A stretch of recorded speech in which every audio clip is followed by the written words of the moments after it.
आज के मुख्य समाचार। सचिवालय में मंत्री जगत सिंह नेगी ने दी अहम जानकारी।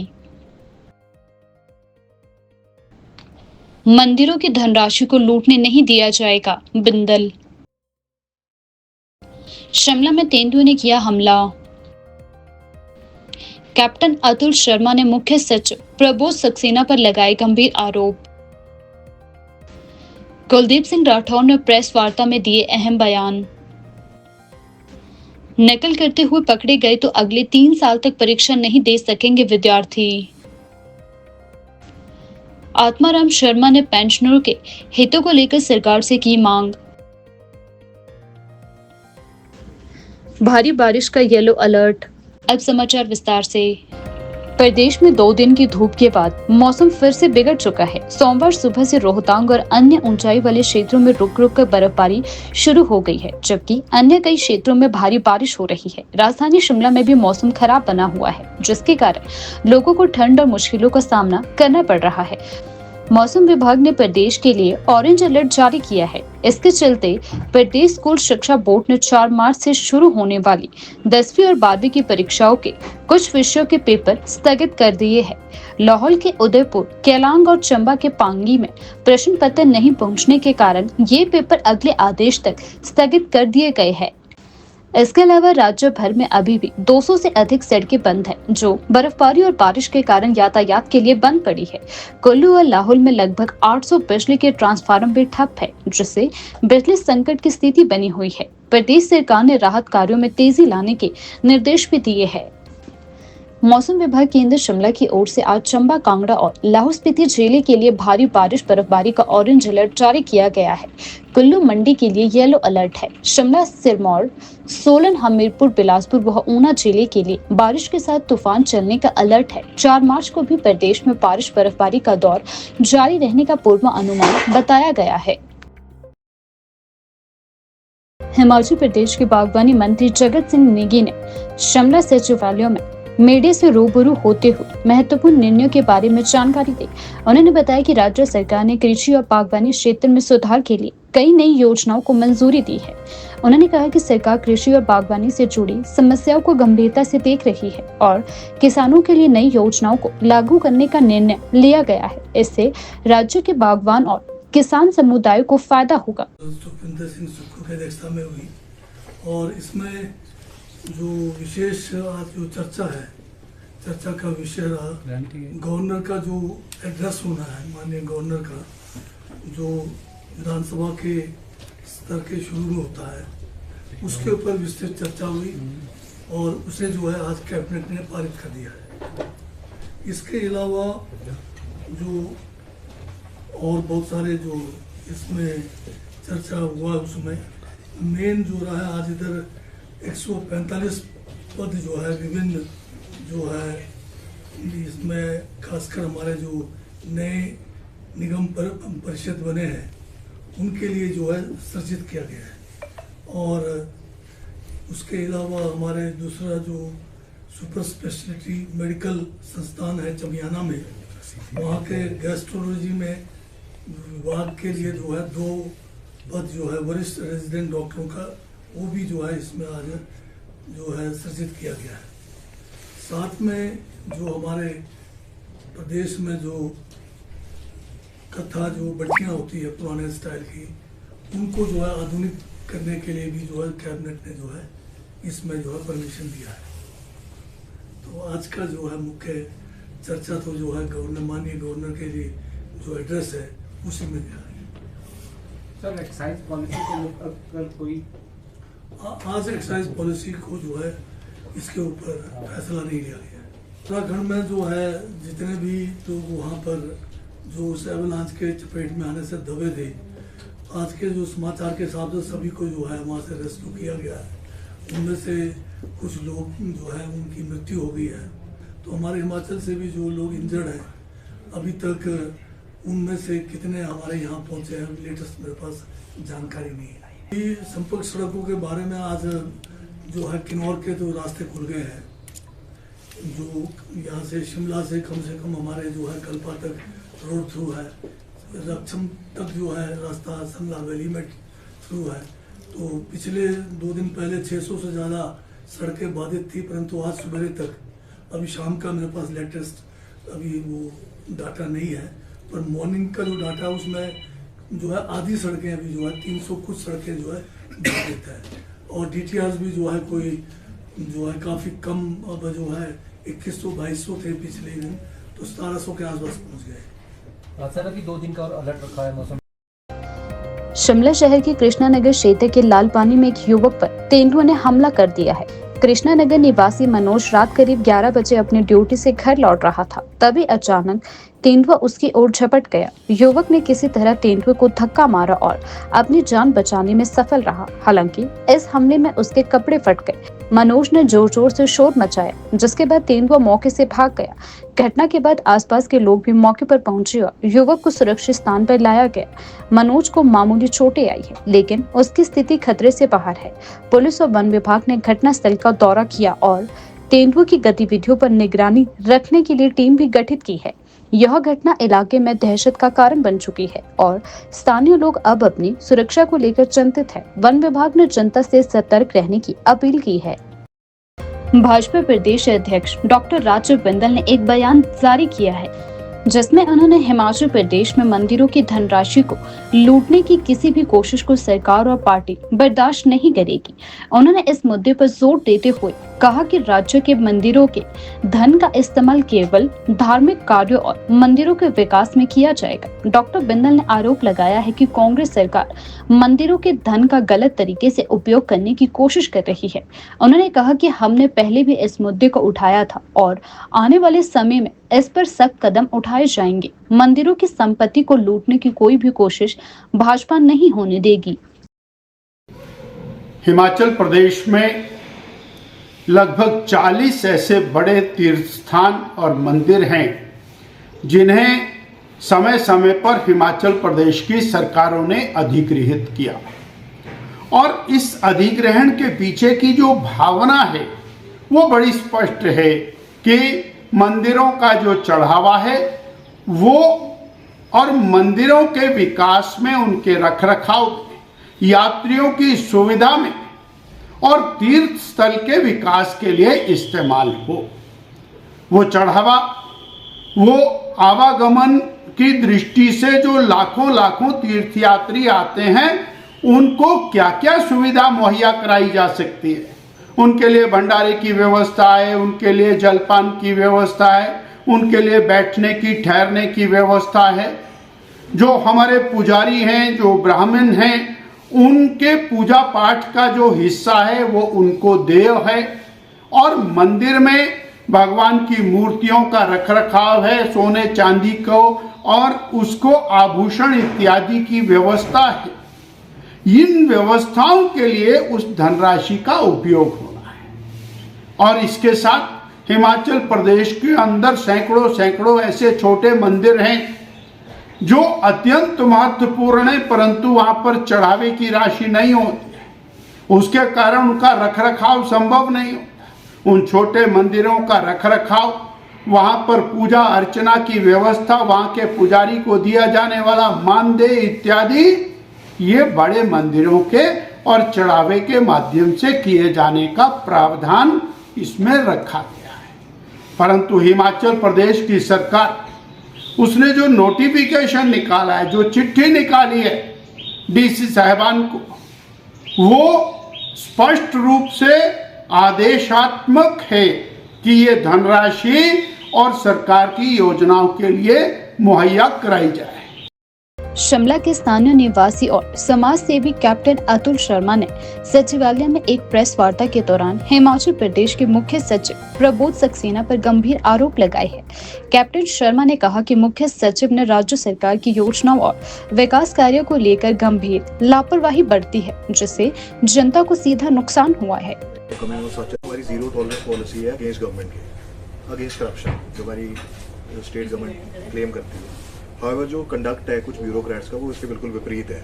अभी एक इंस्टेंस आपके सामने आया था, जो रेरा की चेयरमैन की जो पोजीशन थी, उसकी अपॉइंटमेंट के लिए अभी न्यूज़पेपर में एक ऐड पब्लिश करी गई हाल ही में।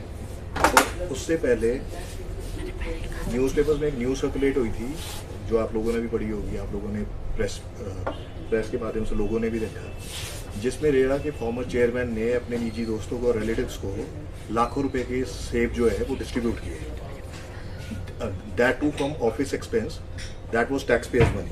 और उसके बाद ये चीज़ सुनिश्चित करनी ज़रूरी होगी थी कि जो नेक्स्ट रेरा के चेयरमैन होंगे वो एक ऐसे व्यक्ति होने चाहिए जो निष्ठावान। The said officer of the state जिनकी मैं बात कर रहा हूँ, he comes under All India Services and his name is Mr. Prabodh Saxena, the Chief Secretary of Himachal Pradesh. He obtained this vigilance clearance by misusing his powers, and his case is pending at Delhi in CBI court. The case title is CBI versus INX Media and others. Therefore, forget about the candidature of his appointment as a RERA chairman. He cannot be appointed as a RERA chairman because the vigilance clearance that is on record right now is defective. जो उन्होंने vigilance clearance obtain करी है, and this vigilance clearance that he obtained is prior to 9/10/2024. Department of Personnel Training की जो revised guidelines है उसके according इनकी appointment नहीं हो सकती है. I've also I've made a written request to the Honorable Prime Minister of India, to the Honorable Home Minister of India, Mr. Amit Shah, to the Chief Justice of India, to the Chief Justice of Himachal Pradesh, to His Excellency the Governor, Shri Pratap Shukla ji, to the Honorable Minister Housing, Rajesh Dharmani ji, and to the other members of the selection committee. और आखिरी में मैं ये request, हमारा जो प्रजातंत्र देश है उसके चौथे स्तंभ आप प्रेस को से रिक्वेस्ट कर रहा हूँ कि आप ये सुनिश्चित कीजिए कि जो भी अगली अपॉइंटमेंट रेरा की चेयरमैन की होगी, ये एक सेंसिटिव पोस्ट है, तो एक ऐसी व्यक्ति की अपॉइंटमेंट हो जिनका रिकॉर्ड क्लीन है, जिनका क्लीन रिकॉर्ड है और जिनकी क्लीन इमेज है, साफ छवि के व्यक्ति इस पे बैठने चाहिए। Prabodh Saxena is a charge sheeted person and he is accused who is facing trial, who is facing a criminal trial at Delhi. Akhil Bharatiya Congress committee के प्रवक्ता और ठियोग विधानसभा क्षेत्र से विधायक कुलदीप सिंह राठौर ने आज अपने कार्यालय विधायक सदन मेट्रोपोल में एक प्रेस वार्ता को संबोधित करते हुए प्रदेश सरकार और राज्य के विकास को लेकर महत्वपूर्ण बयान दिए। राठौर ने कहा कि राज्यों में सरकार द्वारा किए जा रहे कई फैसले जनता के हित में नहीं हैं और इनसे प्रदेश के विकास की गति रुक रही है। उन्होंने कांग्रेस पार्टी की ओर से जनता की भलाई के लिए उठाए गए कदमों और भविष्य में किए जाने वाले कार्यों के बारे में भी बताया। राठौर ने सरकार से आग्रह किया है कि वे जनता की समस्याओं को गंभीरता से ले और राज्य में सुशासन की दिशा में काम करें। देखते हैं। और जब वो मोदी साहब अमेरिका की यात्रा कर रहे थे, बड़ा बढ़ा चढ़ाकर उनके जो संबंध है ट्रंप साहब, जो रूस और चीन के अवैध प्रवासी वहां पकड़े गए, उन्हें नागरिक विमान से भेजा गया। ये भेदभाव क्यों? ये भी एक बहुत बड़ा जो है प्रश्न है। और आज हमारे देश की जो गलत आर्थिक नीति है, उस वजह से पिछले कुछ महीनों से 87 लाख करोड़ जो है निवेशकों के मार्केट में डूबे। क्या कारण है, ये समझने की जरूरत है। हमारा जो रुपया है वो लगातार गिरता जा रहा है डॉलर के मुकाबले। और यही नरेंद्र मोदी जी थे, जब विपक्ष में थे उस समय एक बात कहते थे कि जब रुपया गिरता तो देश की साख गिरती। आज मैं पूछना चाहता हूं, आज लगातार रुपया गिर रहा है तो क्या देश की साख नहीं गिर रही? जिस तरह से अमेरिका ने रेसिप्रोकल टैरिफ लगाया, उससे हमें बहुत ज्यादा नुकसान हो रहा है। हालांकि जब मोदी साहब गए, हमें उम्मीद थी कि हिमाचल प्रदेश का जो सेब उद्योग है काफी संकट से गुजर रहा है। हमें उम्मीद थी कि जो वायदा उन्होंने हिमाचल की जनता से चुनाव के समय किया था, वो उस वायदे को पूरा करेंगे और 100% शुल्क लगाएंगे। क्योंकि जब वो पिछली बार गए तो जो 50% शुल्क था उसे घटा के 30% कर दिया।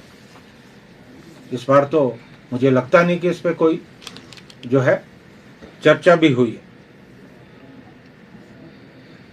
लगातार हिमाचल की जो आर्थिकी है वो गिर रही है। हिमाचल में बागवानी एक प्रमुख हमारी आय का जो है स्रोत है।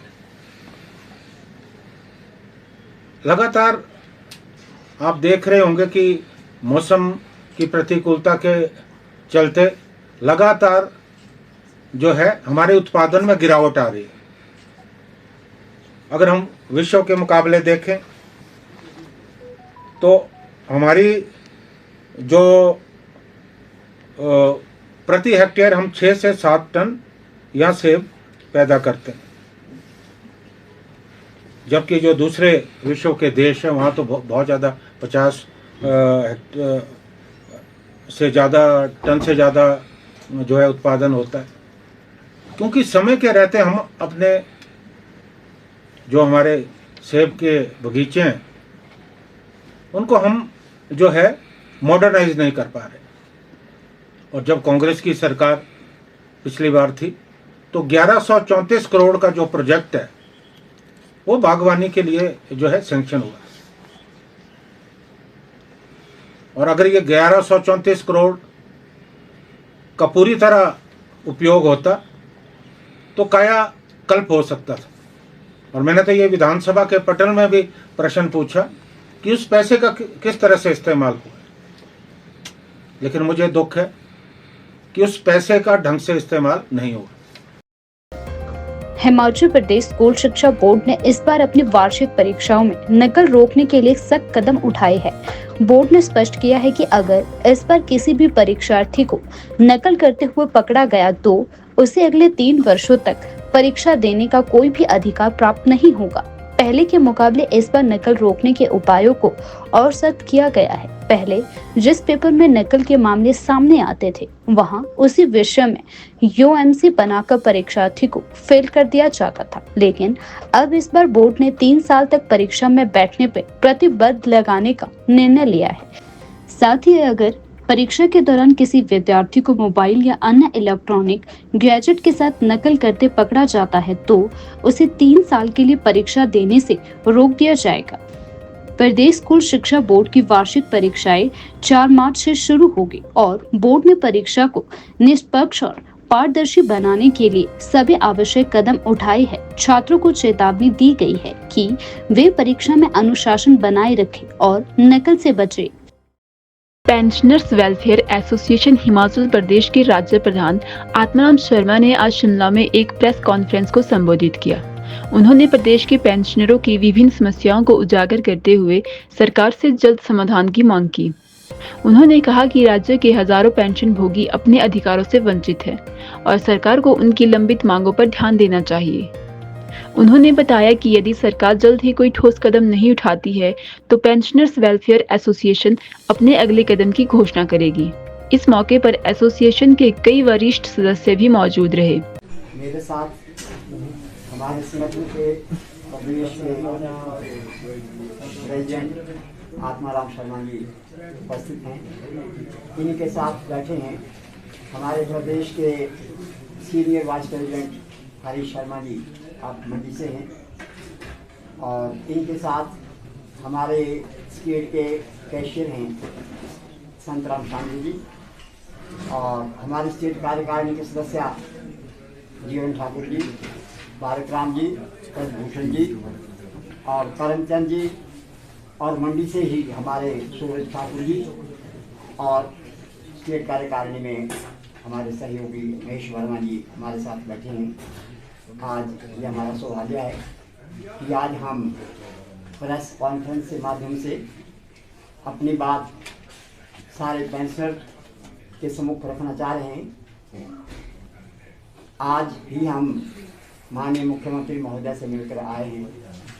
काफ़ी समय से ये कोशिश ही प्रयास था हमारा कि हम अपने पेंशन की जो मुख्य हमारी डिमांड हैं, जो लंबित हैं, जिनमें के मुख्य बातें ये थी कि एक तो मुख्यमंत्री महोदय ने हमें आश्वस्त किया था पिछले वर्ष, हमारी मुख्य मांग थी कि जीसीसी की बैठक हो जाए, तो उसमें सभी बातों का समाधान हो जाता है। आर पार जब बैठते हैं हम, तो उसमें हम भी सरकार के लिमिटेशंस को समझते हैं और सरकार के सम्मुख हम अपनी समस्या को रखते हैं, तो बहुत सारी चीज़ों का वही समाधान हो जाता है और कुछ के लिए हम इंतज़ार भी कर लेते हैं। लेकिन समस्या ये है कि इस वक्त प्रदेश में लगभग 1,80,000 पेंशनर जो हैं वो थोड़े निराश हैं। 1,80,000 के करीब पेंशन हैं हमारे, और मुझे यह जानकारी देते हुए प्रसन्नता हो रही है कि हमारा उनका निराकरण हुआ भी है। तो हम ये कोशिश कर रहे थे, हमने अभी पीछे हमारी बैठक 3 दिसंबर को स्टेट की बैठक मंडी में हुई थी, वहाँ हमने डिसीजन लिया गया था कि मुख्यमंत्री महोदय ने अभी 2 महीने पहले अपने वक्तव्य में कहा था कि इस आने वाले बजट में मैं पेंशनर्स के लिए भी और एम्प्लॉयज के लिए भी जो है मैं कुछ बजट का प्रावधान करूँगा, उससे पहले नहीं कर पाऊँगा। तो हम विचार रहे थे कि अपनी समस्याओं से हम मुख्यमंत्री महोदय को अवगत कराएं। तो आज वो मौका हमें मिला। मुख्यमंत्री महोदय ने हमारी बातें बड़ी ध्यान से सुनी, हमने उनके सामने सारी समस्याएं अपनी रखी और समझा है, और हमें खुशी है इस बात की कि मुख्यमंत्री महोदय ने पूरा आश्वासन दिया है हमें कि उन्होंने कहा मैं ही नहीं, प्रदेश का कोई भी जो मुख्यमंत्री होगा या होता है वो चाहता है कि मैं अपने लोगों के लिए, मेरे जो सारे प्रदेशवासी हैं उनके लिए ज़्यादा से ज़्यादा मैं कार्य कर सकूँ। सुविधा के लिए उन्होंने कुछ कहा कि आर्थिक संकट की वजह से थोड़ा समस्या हो गई है। हमने उनके सामने एक बड़ी बात रखी, हमारी बार बार हम डिमांड करते रहे कि हमारी जो पेंशन जो है वो 1 तारीख को पढ़नी आवश्यक हो जानी चाहिए, क्योंकि 1 तारीख एक ऐतिहासिक डेट है जिससे कि कई प्रकार के पेंशन को या एम्प्लॉयज़ को हम पेमेंट्स करनी पड़ती हैं। उन्होंने इस बात को माना था, लेकिन इस बार थोड़ा ऐसा हुआ कि हमारे 2-3 जिलों में वो पेंशन नहीं पड़ सकी है। तो उन्होंने आश्वस्त किया कि कुछ कठिनाइयों से नहीं हुआ है, लेकिन बड़ी शीघ्र जो है वो पेंशन सब डाल दी जाएगी। इसके साथ ही हमने कुछ और समस्याएं जिनका विस्तार से वर्णन करेंगे हमारे प्रदेश के प्रधान आत्माराम शर्मा जी, उनके सामने रखी हमने, और उन्हें ये बताया, मुख्यमंत्री महोदय ने कहा कि हम थोड़ा सा मुझे समय दीजिए, आप थोड़ा इंतजार करिए। सरकार से ये आशा भी करते हैं कि तो समस्या ये भी है कि हमारा इंतजार जो पेंशन अब 70 हैं, चले गए हैं, तो उन ऊपर है, उन्हें आप मौका दें सुनने का और छोटी सी बैठक हमारी कर ले। तो उन्होंने वादा किया है। वैसे कह रहे थे कि बड़ा व्यस्त कार्यक्रम है, अब विधानसभा जो सेशन सामने आने वाला है, लेकिन फिर भी उन्होंने कहा जब हमने ज़्यादा ही जोर दिया कि मैं कोशिश करूंगा अवश्य ही, और कुछ हमने कहा कि सर आप किसी संडे या सैटरडे को विधानसभा नहीं होती है, उस दिन हमारे सारे प्रदेश की कार्यकारिणी को आप इन्वाइट करें, उनका मैं समय दूंगा, आपकी बातें सुनूंगा, और लेकिन आप थोड़ा सा मुझे समय दें। मुझे पूरी चिंता है कि समय पर जो है मैं आपकी समस्या का समाधान करूँगा, और वो वायदा भी किया कि आने वाले समय में जो बजट है इसमें मैं अपनी तरफ से जितनी।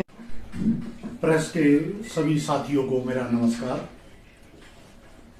आपका मैं यहाँ अभिनंदन भी करता हूँ, क्योंकि आप समय समय पर हमारी जो पेंशनर्स की मांगे हैं वो सरकार के सामने तो उठाते ही है हमारे आपके माध्यम से, और इसके अलावा जो आपके माध्यम से पूरे प्रदेश में हमारे पेंशनर्स में जो है हमारी जो डे टू डे एक्टिविटी है या जो भी कोई मेन हमारी जो डिमांड होती है सबके सामने रखते हैं कि स्टेट की कार्यकारिणी जो हमारी डिमांड्स है उनके लिए क्या काम कर रही है। ये आप मुद्दे आप जानते हैं, हिमाचल प्रदेश का जो हमारा 6th पे कमीशन था और सेंटर का 7th पे कमीशन था वो 2016 से लागू हुआ है, पर उसके जो ड्यूज है अभी तक जो हिमाचल प्रदेश के कर्मचारियों को और पेंशनरों को पूरे नहीं मिले।